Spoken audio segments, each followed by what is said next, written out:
Merci de choisir NAL TV International. Mesdames et messieurs, bonjour et bienvenue à notre édition spéciale et cette couverture des événements de la journée. Et à la une, donc bien sûr, c'est la conférence à laquelle a assisté le Premier ministre Moustapha Madbouli. Il a assisté à la présentation des résultats d'une étude sur la réforme de l'éducation en Égypte menée en partenariat avec le ministère de l'Éducation et le Fonds des Nations Unies pour l'enfance, l'UNICEF. Et pour parler de ce sujet, ce premier sujet de l'actualité, on a le plaisir d'accueillir au studio M. Ahmed Abdelwahed, chercheur en sciences politiques et économiques. Bonjour monsieur. Bonjour madame. Premièrement, on va parler de la réforme éducative et du système éducatif en Égypte. Durant ces 2 dernières années, comment donc vous évaluez l'expérience de l'Égypte dans la réforme éducative?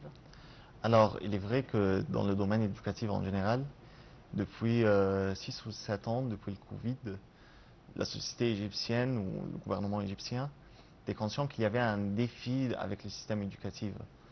Euh, et depuis le Covid, on mène des approches assez expérimentales qui ne durent pas pour réfléchir l'éducation en général et pour effectivement améliorer le système en Égypte. On hérite un système qui est nassérien des années 60,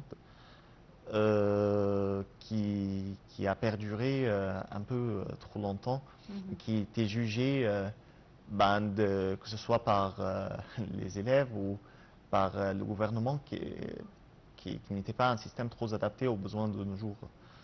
Le discours de notre Premier ministre ce matin, il adoptait la même approche pragmatique. Il disait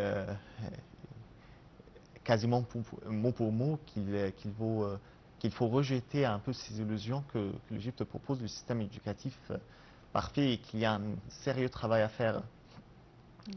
Ce travail, il est déjà entamé, hein. On a une évolution majeure en termes d'assiduité des élèves dans les écoles. On a des classes qui sont moins chargées, des meilleurs résultats, un programme proposé des élèves qui est à 94% renouvelé. L'UNICEF, elle insiste sur ces facteurs-là. Elle-même salue l'effort égyptien pour accentuer l'effort sur l'assiduité des élèves, ce qui est un élément crucial. Déjà, on commence à avoir une sorte d'idée un peu plus claire. On a une expérience qui dure un peu plus longtemps.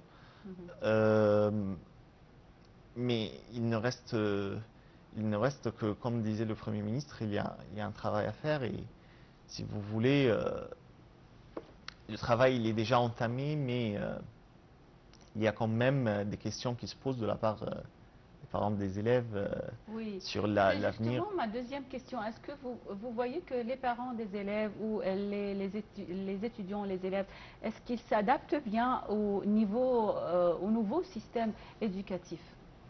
Alors le problème avec les parents, spécialement égyptiens, c'est qu'il y a une sorte d'état de panique quand on se confronte à quelque chose de nouveau. Et il faut comprendre un truc, c'est que la réponse à la question de l'éducation en Égypte, elle est une question assez complexe. Et il faut être ouvert, euh, quand je dis ouvert de la part des parents, il faut être ouvert à une certaine expérimentation pour trouver un meilleur résultat. Et il faut faire confiance quand même au corps éducatif qui fait de son mieux pour proposer la meilleure expérience possible. Parce que même si on fait l'effort pour proposer quelque chose de nouveau et pour améliorer la situation actuelle, si les parents restent quand même dans le prisme de la mentalité ancienne, ça risque de pénaliser grandement le progrès que le gouvernement essaye de faire, Oui, bien justement. sûr. Monsieur Ahmed Abdelwahed, on va passer à un autre sujet, un sujet de l'actualité aussi, puisque vous êtes aussi chercheur en sciences économiques. On parle de la la zone économique du canal de Suez et cette zone qui devient, si je peux le dire, une plateforme régionale du commerce et de la logistique à travers le développement de cette zone économique. Est-ce qu'elle peut réellement devenir un hub logistique mondial qui concurrencie avec les autres plateformes mondiales? Alors, pour répondre à votre question, à l'état actuel des choses, il y a du travail à faire. Il est vrai que selon le rapport que Monsieur le Président de l'autorité générale du centre économique, de la zone économique de la canal de Suez, que la canal a reçu aux alentours de 6 à 7 milliards ces 4 dernières années d'investissement. Ces 6 à 7 milliards marquent une accélération assez spectaculaire des flux financiers, des flux capitalistiques qui vont au canal, si on fait la comparaison par rapport à l'année dernière, qui marque justement 2 milliards de dollars. Il y a une certaine confiance à la canal du Suez et de la zone économique qui l'entoure. Aussi, on marque, selon les chiffres de la Banque mondiale, qu'il y a 12% du commerce mondial qui passe par la canal du Suez et 30% de la transit de conteneurs qui passe par cette voie-là. La voie, elle est privilégiée à une importance régionale et même mondiale qui est indéniable. Mais adoptant l'approche réaliste de notre Premier ministre, par voie de comparaison, on trouve que la concurrence, elle est sérieuse, elle est là. Oui. Que ce soit avec les Émirats à Dubaï ou avec le Singapour. On trouve, par exemple à Singapour, que il y a une digitalisation fascinante qui rend la gestion des ports plus efficace, des solutions logistiques plus innovantes, un rigueur administratif qui facilite la gestion douanière et finalement une intégration industrielle qui fait le taf. L'Égypte, elle va dans le bon voie, mais à l'état actuel des choses, il faut se concentrer davantage sur les réformes institutionnelles et sur un changement de paradigme structurel qui nous met en position de faire face à une telle concurrence, parce que la concurrence, elle est là et elle est sérieuse. Oui, mais il y a plusieurs pays qui ont fait des démarches pour investir et travailler dans cette nouvelle zone du canal de Suez, la Chine, la Russie, par exemple. Est-ce que cela peut propulser un peu les travaux de l'État égyptien pour parvenir à court terme à concurrencer avec les plateformes internationales? Alors, il est vrai que les investissements, c'est un bon signe. On a déjà au nord de la canal du Suez une zone industrielle russe qui fonctionne très très bien et qui ont des rentes qui sont acceptables. On a la zone TEDA qui est l'illustration de la coopération sino-égyptienne, notamment dans le domaine de, si je ne dis pas de bêtises, c'était, je pense, la textile et les vêtements. Oui. D'un autre côté, on a notre ministre des Affaires étrangères, monsieur le docteur Badr Abdelati, qui a souligné l'importance de trouver des solutions concrètes pour construire des silos pour les céréales brésiliennes qui permettent justement de faire de cette zone économique un centre, un hub, non pas seulement de passage, mais pour la réexportation des produits brésiliens.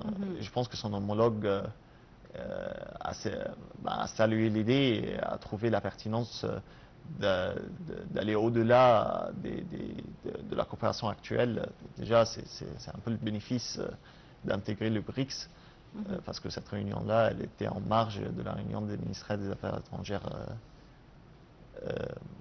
à New Delhi.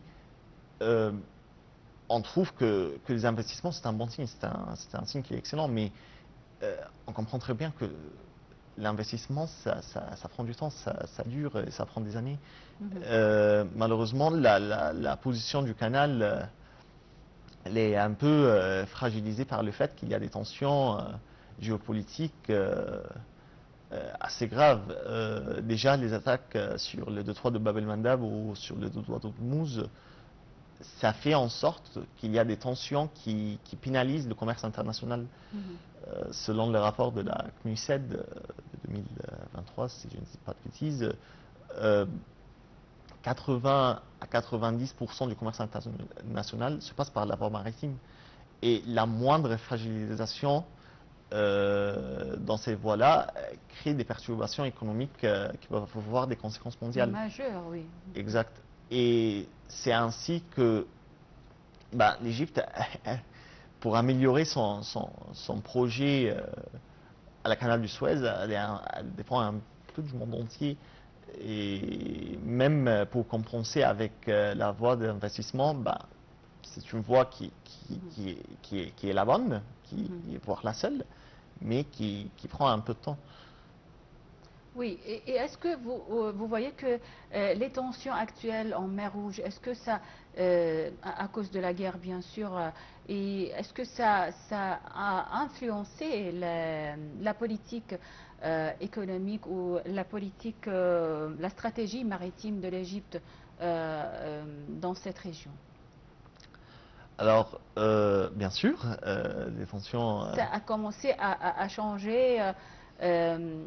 Évidemment, concrètement. Oui, alors pour ce qui est le plus concret, l'Égypte, elle essaye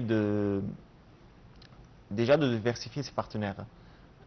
Pour construire la zone économique, la canal du Suez, on trouve une diversité de pays qui habitent la zone. Déjà, on trouve des entreprises européennes, chinoises, comme vous l'avez très bien dit, russes, essaye de diversifier notre palette pour créer une zone qui est diversifiée en termes d'industrie proposée, mais en termes aussi de nationalité des États qui y participent. Autre chose, c'est que on essaye un peu d'évoluer la canal du Suez, c'est-à-dire que l'idée de la canal du Suez au 19e siècle, c'était d'avoir des droits de passage qui nous permettent d'avoir des rendements du fait du passage des navires étrangers. Maintenant, on essaye d'intégrer les chaînes d'approvisionnement en proposant de l'industrie locale, ce qui fait qu'on ne dépend plus de droits de passage, mais on dépend aussi de l'industrie qui intègre les chaînes d'approvisionnement. On essaye concrètement, ce qu'on essaye de faire concrètement dans cette zone-là, c'est de créer de la valeur ajoutée qui fait en sorte que les États dépendent dans leur chaîne de la canal du Suez pour des motifs techniques et non pas de sécurité. Oui, et c'est ainsi que ça en rend plus difficile le choix de détournement par des voies plus longues. Et on essaye, en sécurisant la canal de Suez, de donner une certaine expérience aux investisseurs étrangers, mais aussi aux navires étrangers qui y passent. Oui, on va passer donc de la zone économique du canal de Suez à un autre sujet économique d'actualité. C'est le projet Mustaqbal Misr, qui est un grand projet agricole égyptien, comme vous le savez, et qui vise à renforcer la sécurité alimentaire, qui est un sujet très important ces dernières années, surtout avec les guerres qui impactent donc la sécurité alimentaire, surtout en Afrique. Et le projet aussi vise à réduire les importations. Est-ce que ou dans quelle mesure ce projet Mustaqbal Misr peut-il réellement contribuer à réduire la dépendance de l'Égypte des importations, surtout les produits alimentaires, les produits agricoles? Alors, il est vrai que depuis le conflit euh, russo-ukrainien, Mhm. l'Égypte s'est un peu confrontée à une sorte de choc de denrées alimentaires. C'est un peu comme les Européens dans les années 70 avec le choc pétrolier. Comme vous le savez, selon les données chiffrées de la FMI et de la Banque mondiale, l'Égypte est le pays le plus importateur du blé au monde. Oui. On importe aux alentours de 10 à 12 millions de tonnes de blé par an, c'est ce qui est spectaculaire. Or que les deux pays le plus Producteur, exportateurs, oui. producteurs, exportateurs au monde, La c'était Russie et justement l'Ukraine. la Russie et l'Ukraine. Oui. Et on s'affronte à cet état-là parce que on a adopté des solutions à court terme. On a diversifié nos partenaires. Nos partenaires. On a cherché à altérer nos chaînes d'approvisionnement, mais comme je viens de le dire, c'est une solution à court terme. Elle ne peut pas, par définition, être durable. Mhm. Ce que essaye le gouvernement égyptien de faire, c'est de réduire cette dépendance-là en relançant la production interne. Ça passe par le projet qu'on vient de mentionner, Mustaqbal Misr, qui fait partie d'un projet qui est encore plus grand, qui est la Nouvelle Delta. Le projet il est prometteur. Il consiste à l'expansion agricole dans les milieux désertiques. Euh, ce qui est une gestion plus sage de territoire égyptien. Mais cette gestion-là, elle pose une défi assez sérieuse. Oui. Cette défi-là, elle consiste à assurer la balance entre l'expansion agricole et la gestion de nos ressources hydriques. Comme vous le savez, 90% de nos sources d'eau nous vient de notre très chère rivière du Le Nil. Nil, oui. Cette rivière-là, elle est limitée et c'est ainsi qu'on doit, avec sagesse, gérer les ressources limitées du Nil. Or que, par définition, les projets agricoles dans les milieux désertiques, elles sont assez exigeantes en termes de ressources hydriques. La FMI, la Banque mondiale et la FAO admettent la possibilité de faire de tels projets. Mais déjà, on doit avoir une gestion méga rigoureuse, parce que les ressources hydriques doivent être dépensées avec sagesse. On doit avoir des systèmes de recyclage d'eau pour éviter à tout coup le gaspillage, mais aussi pour utiliser et privilégier les moyens techniques très très développés. Du coup, il faut agir pour l'expansion agricole, ce qui va nous procurer une certaine sécurité alimentaire, ce qui est un problème d'ordre public, de sécurité nationale. Mais il faut faire en sorte que ça ne cause pas un autre problème encore plus grave, qui est la sécurité hydrique. Parce que on peut importer du blé, ça reste possible, mais importer de l'eau, c'est un peu plus grave. Et est-ce que vous voyez que le développement ou la création de nouvelles zones agricoles dans le désert, est-ce que c'est une solution durable? Ben, elle peut l'être. Excusez-moi. On dispose, enfin, l'humanité dispose des moyens techniques pour le faire, mais ça doit être fait dans les conditions les plus optimales possibles.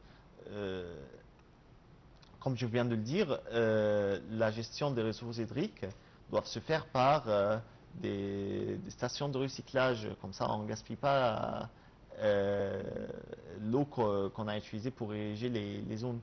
On doit aussi privilégier les, les, les modes d'industrie intégrés, c'est-à-dire d'utiliser ce produit-là pour effectivement les intégrer Dans d'autres industries. dans d'autres industries. Comme ça, on peut favoriser l'exportation d'une manière ou d'une autre, même si ça reste un peu compliqué. Alors, Monsieur Ahmed Abdelwahed, chercheur en sciences politiques et économiques, merci beaucoup pour toutes ces informations. Vous êtes toujours le bienvenu à NALTV International. Passez une excellente journée. Et c'est ainsi donc que prend fin cette édition très spéciale, cette couverture spéciale. Merci beaucoup pour votre attention. Passez d'excellents moments avec la suite de nos programmes sur NALTV International.